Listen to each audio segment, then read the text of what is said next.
How severe is the humanitarian crisis in Lebanon, particularly regarding the food insecurity among children, and what immediate measures can be taken to address it?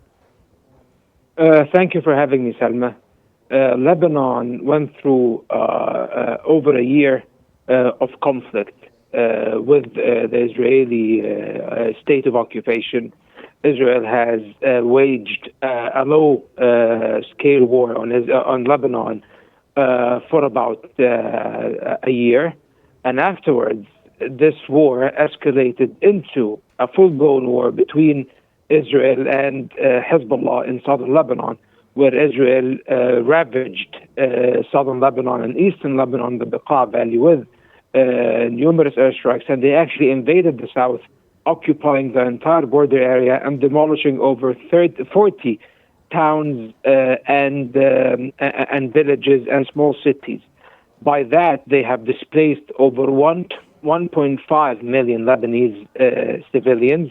And of course, this caused a significant humanitarian crisis. Now the war is over. Israel has withdrawn except from 5 strategic border areas that are on high hills inside southern Lebanon, yet they have evacuated most of the villages and the towns they destroyed. The problem is these towns and villages do not exist anymore. Israel has wiped them off the map. So now the Palestinians, the Lebanese, face an acute problem of prolonged displacement in the midst of a very acute economic crisis. And this necessitates a very urgent intervention by the international community. Yes, sir. If I may cut in, speaking of the economic struggles, Prime Minister Nawaf Salam has vowed to bolster the military capabilities of the Lebanese army. And from here, I would like to ask you, how do Lebanon's economic struggles impact its ability to strengthen the military? And what are the key priorities for defense reinforcement under Prime Minister Nawaf Salam? Well, today Prime Minister Salam visited southern Lebanon in order to see for himself as the new national leader the situation in southern Lebanon and the war-torn areas and the areas where the people have been displaced.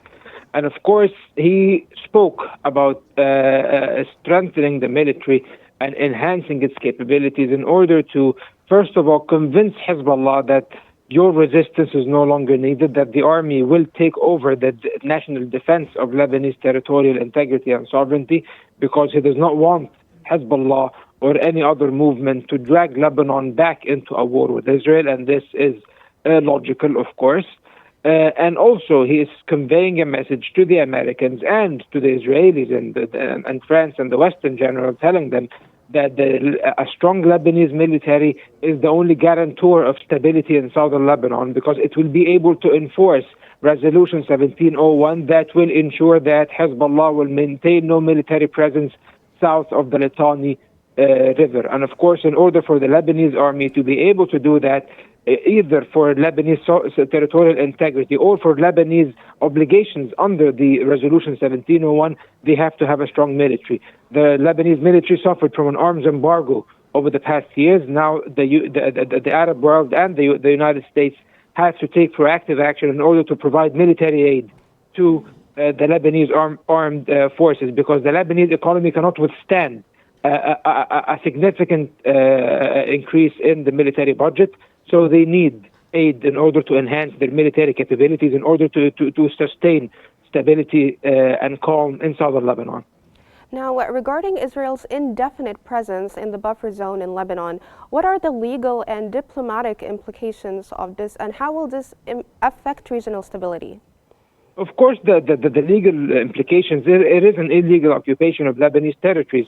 Since before the war, Israel has already occupied the Shaba farms inside southern Lebanon. Now their occupation has extended to 5 border areas that have established, as you just said, a de facto buffer zone inside southern Lebanon. And the Israeli forces move out of these positions into the adjacent border villages to prevent the locals from coming back to their homes. So, of course, this is an illegal occupation of Lebanese territory, and Lebanon is a sovereign member state of the United Nations. Form of pressure on Israel under the Trump administration is completely unwilling to exercise any pressure in this regard. So therefore, we see Israel expanding their military occupation and presence in southern Lebanon and in southern Syria, and saying that this presence will be open-ended. And as for the implications for regional stability, of course it will have implications, because it will always be a cause for future instability. When Hezbollah regroups and potentially reconstitutes its forces, it might try to launch attacks against the Israeli occupation of Lebanese territories, and it will always be an incentive for the idea of resisting foreign occupation, which will bring conflict back into southern Lebanon maybe in a few months or a few years. So therefore, the Israeli presence inside southern Lebanon compromises the chances of future regional stability. And this might actually be what Israel wants, because they might want a future war with Lebanon in order to occupy more Lebanese land and occupy the entirety of the southern Litani River in a few years.